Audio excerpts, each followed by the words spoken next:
Hello guys, आप लोग कैसे हैं। मैं मोहम्मद मिकाइल अंसारी और आप लोगों का मेरे इस यूट्यूब चैनल स्टडी मित्र मिकाइल में वेलकम है।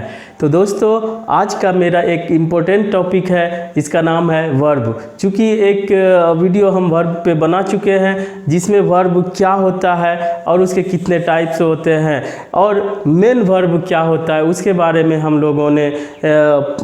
लोगों ने डिस्कशन किया है। अब अगला जो है हम लोगों का, उससे आगे हम लोग देखते हैं कि वर्ब में और क्या होता है। तो दोस्तों, जैसा कि हम लोग देख चुके हैं कि वर्ब मेनली दो टाइप के होते हैं। एक को हम लोग कहते हैं मेन वर्ब और दूसरे को हम लोग कहते हैं हेल्पिंग वर्ब। और इसे ही दूसरा नाम दिया जाता है ऑक्सिलरी वर्ब। और इसमें दोनों में कोई अंतर नहीं है। आप अपने सुविधा के अनुसार हेल्पिंग वर्ब या ऑक्सिलरी वर्ब यूज कर सकते हैं। और कहीं आप देखें हेल्पिंग वर्ब या ऑक्सिलरी वर्ब तो समझ जाए कि ये हेल्पिंग वर्ब की ही बात की जा रही है दोस्तों। तो इसके भी दो टाइप होते हैं। पहले टाइप को हम लोग बोलते हैं primary helping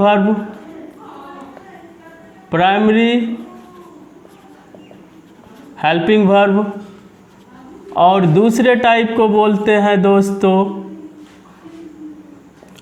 model helping verb, या इसे हम लोग सिर्फ मॉडल्स भी बोलते हैं, मॉडल्स। इस तरह से दोस्तों हेल्पिंग वर्ब के भी दो टाइप हुए। एक को बोलते हैं प्राइमरी हेल्पिंग वर्ब और दूसरे को बोलते हैं मॉडल हेल्पिंग वर्ब या मॉडल्स। इसे हम लोग मॉडल ऑक्सिलरी वर्ब भी बोलते हैं। जहाँ पर भी हेल्पिंग वर्ब के जगह ऑक्सिलरी वर्ब हो तो उसे हेल्पिंग वर्ब ही समझे, दोनों में कोई डिफरेंस नहीं है। तो दोस्तों, सबसे पहले हम लोग प्राइमरी हेल्पिंग वर्ब की बात करते हैं। तो यहाँ पर हम लोग देखते हैं कि प्राइमरी हेल्पिंग वर्ब जो कि हम लोग पहले देख चुके हैं डू, डज, डिड, जिसे हम लोग मेन वर्ब के यानी कि एक्शन वर्ब के भी रूप में इसे यूज किया जाता है। अब इसे देखेंगे कि हम लोग हेल्पिंग वर्ब के भी रूप में इसे कैसे यूज किया जाता है। Do, does, did. दूसरा है हैव, हैज और हैड। और तीसरा है दोस्तों be, is, am, are, was, were and been. इस तरह से दोस्तों इतना तीन टाइप का जो होता है इसे हम लोग यहाँ पे helping verb, primary helping verb बोलेंगे। और चूँकि हम लोगों ने मेन वर्ब में भी देखा कि डू को एक्शन वर्ब के तरह यूज करते हैं और हम जानते हैं कि अगर किसी को भी एक्शन वर्ब के तरह यूज करेंगे तो उसके 5 फॉर्म होते हैं। और यहाँ पे हेल्पिंग वर्ब के रूप में हम लोग उसके 3 फॉर्म को यूज करते हैं। इसी तरह हैव दोस्तों एक पोजेशन वर्ब के तरह यूज किया जाता है एज मेन वर्ब, लेकिन हेल्पिंग वर्ब के रूप में हैव, हैज और हैड का यूज किया जाता है। और तीसरा है बी फॉर्म का वर्ब। इसमें दोस्तों बी खुद बेस फॉर्म है और उसके साथ उसमें से और बी फॉर्म के अंदर आता है is, am, are, was, were और बीन। तो इतना को हम लोग दोस्तों हेल्पिंग वर्ब बोलेंगे। और कब इसे हेल्पिंग वर्ब बोलेंगे और कब मेन वर्ब बोलेंगे हम लोगों ने उसमें भी बात किया था। और यहाँ भी क्लियर उसे हम लोग ताकि पहचान सके या डिसाइड कर सके कि कब इसे हेल्पिंग वर्ब बोलेंगे और हम कब इसे मेन वर्ब बोलेंगे। तो देखते हैं दोस्तों, पहले एक एग्जाम्पल से समझने की कोशिश करते हैं। जैसे कि हम लोग डू, डज, डिड की अगर हम लोग बात करते हैं तो अगर मेन वर्ब की तरह यूज करते हैं तो हम लोग देखते हैं कोई भी, जैसे कि होमवर्क, डू माई होमवर्क, तो डू जो आया यहाँ पे ये सभी फॉर्म में जाएगा अकॉर्डिंग टू टेंस, तो ये मेन वर्ब हुआ। इसी तरह से डू डज का यूज हम लोग प्रेजेंट इंडेफिनिट टेंस के निगेटिव बनाने या क्वेश्चन करने, इंट्रोगेटिव सेंटेंस में यूज करते हैं। और दोस्तों डिड का use as a helping verb हम लोगों पास्ट इंडेफिनिट टेंस में यूज करते हैं। चूँकि हम पहले आपसे बता चुके हैं कि वर्ब का टोटल कंसेप्ट क्लियर तभी हो सकता है जब आप टेंस को पढ़ लेंगे, लेकिन टेंस को पढ़ने से पहले हम लोगों को वर्ब के बारे में कुछ बेसिक कंसेप्ट समझ लेना ज़रूरी होता है। इसी तरह से हैव जो कि रखने के सेंस में आता है या रिलेशन के सेंस में आता है, तो वहाँ मेन वर्ब के तरह यूज करते हैं। और be, is, am, are, was, were और बीन को हम लोग है मेन वर्ब के तरह यूज करते हैं। यह स्टेट ऑफ बीइंग बताता है। जैसे हम लोग देखते हैं एक एग्जांपल से, शी इज अ टीचर। यहाँ पे दोस्तों कोई एक्शन नहीं हो रहा है और इज आया है, तो यहाँ पर इज वर्ब हुआ और ये इस वर्ब को यहाँ पे एस्टेटिव वर्ब बोलेंगे। क्यों बोलेंगे? इसलिए कि यहाँ पे शी कोई है जिसका ये स्टेट बता रहा है, इसका एक्शन नहीं बता रहा है। इसका जब स्टेट बताया जाता है कि वो किस अवस्था में, स्टेट ऑफ बीइंग, तो वहाँ पर इसे स्टेटिव वर्ब बोला जाता है। अगर इसी को हम लोग आगे बढ़ाते हैं तो देखते हैं दोस्तों, अगर ये टीचर है तो यह पढ़ाती हैं, अगर तो शी इज टीचिंग। तो यहाँ पर दोस्तों चूंकि एक मेन वर्ब आया, आप जानते हैं टीच मीन्स पढ़ाना, और ये एक एक्शन वर्ब हुआ, पढ़ाने का काम किया जा रहा है तो ये एक्शन वर्ब हुआ। और जो भी एक्शन वर्ब होगा वो अपना पांचों फॉर्म किसी भी फॉर्म में आ सकते हैं अकॉर्डिंग टू टेंस, और वो टेंस के अकॉर्डिंग वो मेन वर्ब आएगा और सब्जेक्ट के अकॉर्डिंग वो हेल्पिंग वर्ब को लेगा। तो यहाँ पे दोस्तों सी के लिए यूज हुआ है इज। हाँ, तो यहाँ पर अगर हम लोग डिफरेंस समझने की कोशिश करते हैं तो देखते हैं दोस्तों कि कब ये हेल्पिंग वर्ब होगा और कब मेन वर्ब होगा। मेन वर्ब के बारे में हम लोगों ने पहले देख चुके हैं, अब हेल्पिंग वर्ब कब होगा और हम लोग कैसे डिसाइड करेंगे कि ये मेन वर्ब है या हेल्पिंग वर्ब है। तो पहले एग्जाम्पल में हम लोग देखते हैं कि कोई भी, पहले तो ये पहली बात ये कि कोई भी सेंटेंस, ये समझने वाली बात है, यह एक कंसेप्ट है, क्लियर कंसेप्ट, कि कोई भी सेंटेंस पॉसिबल तभी हो सकता है जब उसमें से एक ना एक वर्ब हो। विदाउट वर्ब कोई भी सेंटेंस पॉसिबल नहीं है, यानी कि सेंटेंस वर्ब के बिना नहीं हो सकता है। तो यहाँ पर भी एक वर्ब इज है, यहाँ पर भी एक वर्ब है इज और टीच। तो जब दोस्तों हेल्पिंग वर्ब जिसको हम बोलते हैं वो अकेले आके सेंटेंस में सेंटेंस का मीनिंग दे सकता है, यानी कि वो सेंटेंस को मीनिंग को कंप्लीट कर सकता है, तो वहाँ पर वो मेन वर्ब होगा। वो अकेले भी रहे तो वो मेन वर्ब का काम करेगा। और दूसरा दोस्तों, अगर उसके साथ कोई एक्शन वर्ब आ जाता है, एक्शन वर्ब, तो वहाँ पर वो मेन वर्ब का काम करेगा और उसके हेल्प के लिए यानी असिस्टेंट के लिए अगर कोई वर्ब इसमें से कोई आता है तो वो हेल्पिंग वर्ब होगा। यानी कहने का मेरा मतलब ये है दोस्तों कि कोई भी वर्ब अगर अकेले आता है तो वो मेन वर्ब हो, चाहे वो मेन वर्ब के तरह भी यूज होता हो और हेल्पिंग वर्ब के भी तरह यूज होता हो, लेकिन सिर्फ एक आता है तो वो वहाँ पे मेन वर्ब होगा।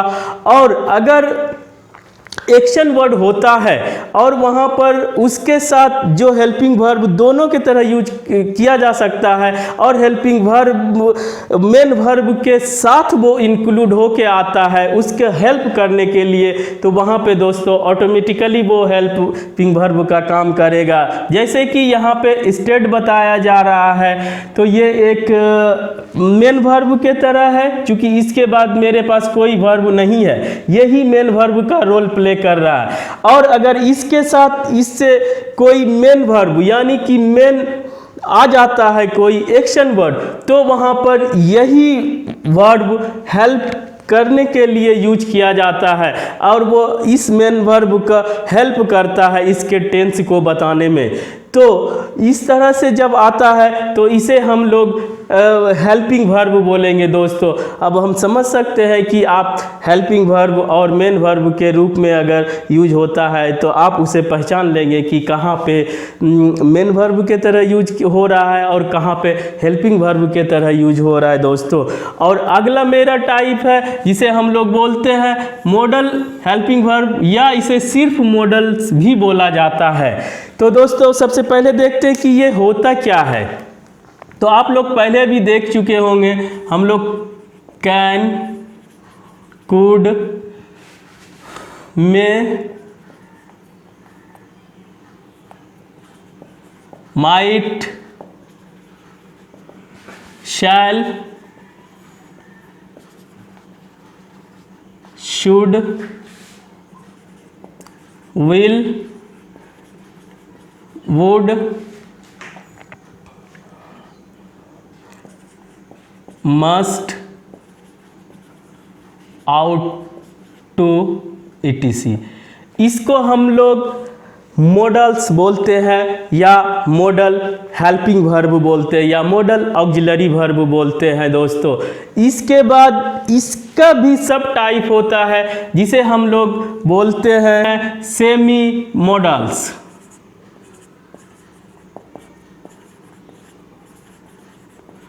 सेमी मॉडल्स, और ये फिक्स होते हैं और ये तीन होते हैं, नीड,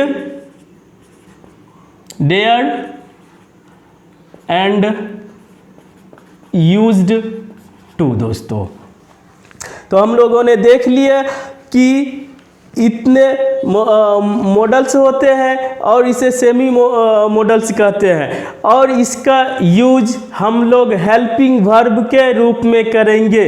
और यहाँ पे समझने वाली बात ये है कि दोस्तों ये हेल्पिंग वर्ब है, ये मेन वर्ब के तरह यूज नहीं किया जा सकता है, इसीलिए ये हमेशा एक्शन वर्ड के हेल्प के लिए आता है और ये अपना कोई भी फॉर्म चेंज नहीं करता है। जैसे कि कैन का कोई फॉर्म नहीं होता है, कुड का कोई फॉर्म नहीं, सब अपने इसी बेस फॉर्म में या कहिए यही एक फॉर्म होता है, इसमें रहता है।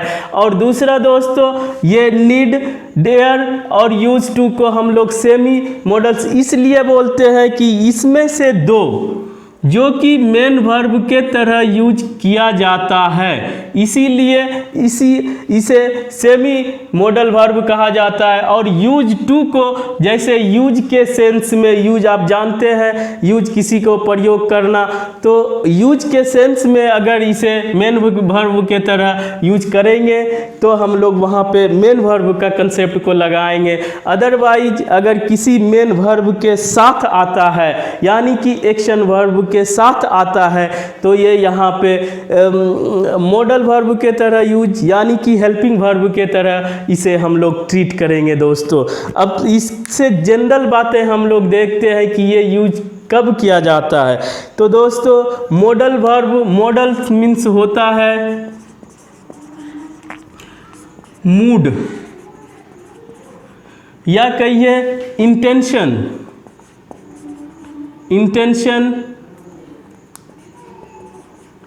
या कहिए एटीट्यूड। किसका attitude? Attitude of the speaker. यानी कहने का मतलब ये है दोस्तों कि मॉडल्स यूज किया जाता है इस सबसे पहले स्पीकर हम लोग जो बोलता है फर्स्ट पर्सन उसे स्पीकर कहा जाता है, और जो सामने से सुनता है उसे हम लोग लिसनर यानी सेकंड पर्सन बोलते हैं। तो स्पीकर के मूड, इंटेंशन या उसका एटीट्यूड को हम लोग मॉडल्स कहते हैं।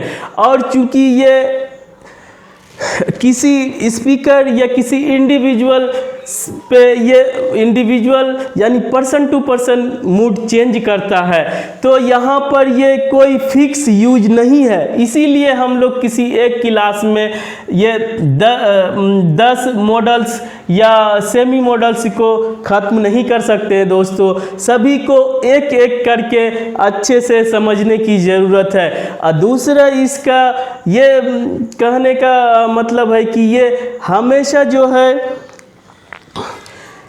बताने का यूज होता है, जैसे एबिलिटी, पॉसिबिलिटी, परमिशन या सजेशन, रिक्वेस्ट और etc।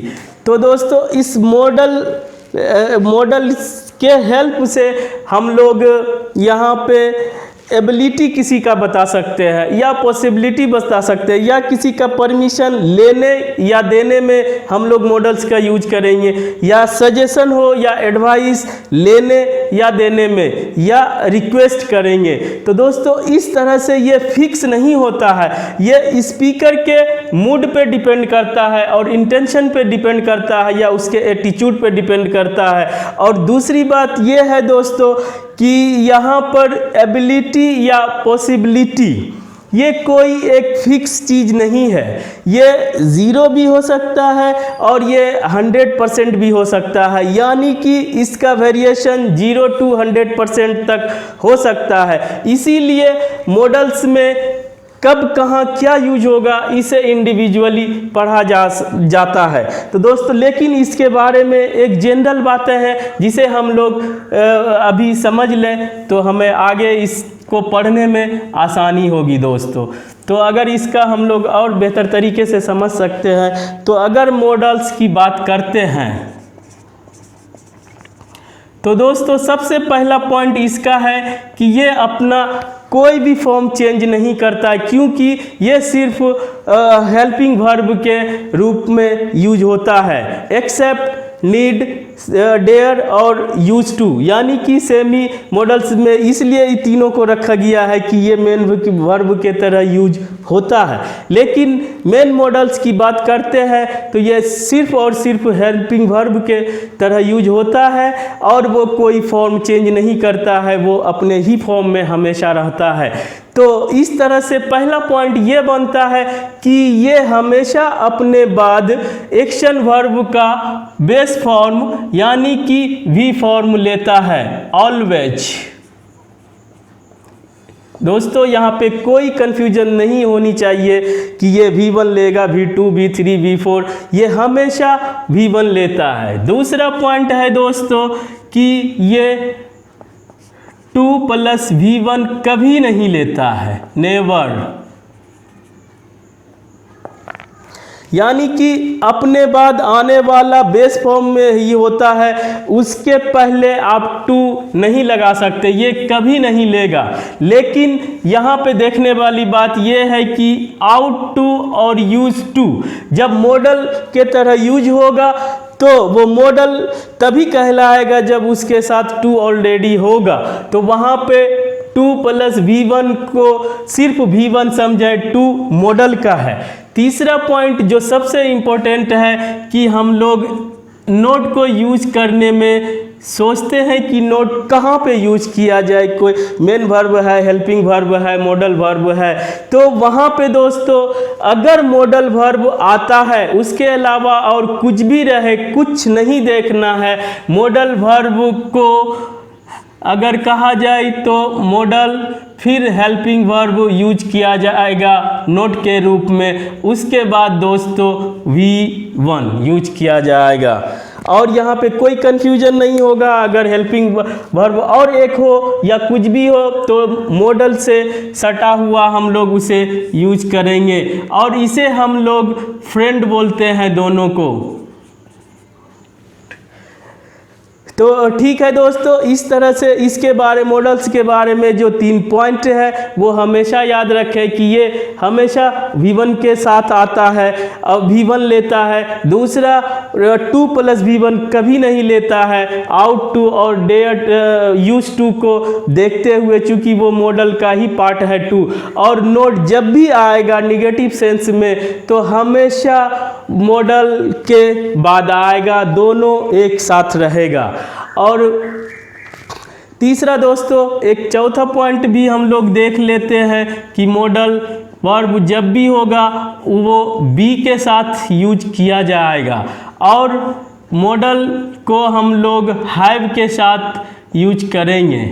ठीक है, बस मॉडल का यूज अगर समझना चाहते हैं तो वो हमेशा V1 के साथ आएगा, 2 + V1 कभी नहीं लेगा, और नोट जो है मॉडल के जस्ट बाद आएगा। उसके बाद दोस्तों बी के साथ आएगा और हैव के साथ आएगा, उसके अलावा ये किसी के साथ नहीं आएगा। फर्दर हैव के साथ कुछ भी हो सकता है, बी के साथ कुछ भी हो सकता है, लेकिन ये इतना इसका जनरल एस्पेक्ट है जिसे आप समझ लें। अब मॉडल के बारे में जो भी है हम लोग एक एक करके उसे बाद में पढ़ेंगे, क्योंकि किसी एक क्लास में सभी मॉडल्स को ख़त्म नहीं की जा सकती है दोस्तों। इस तरह से अगर बेसिक कंसेप्ट्स के रूप में आप प्राइमरी हेल्पिंग वर्ब समझना चाहते हैं या समझ गए हैं, और मॉडल वर्ब्स का जनरल एस्पेक्ट इतना ही होता है दोस्तों। तो अगर ये वीडियो आपको अच्छा लगा हो दोस्तों और इससे आज आप कुछ सीखे हो तो प्लीज़ इसे लाइक करें और सब्सक्राइब करें। Thanks for watching.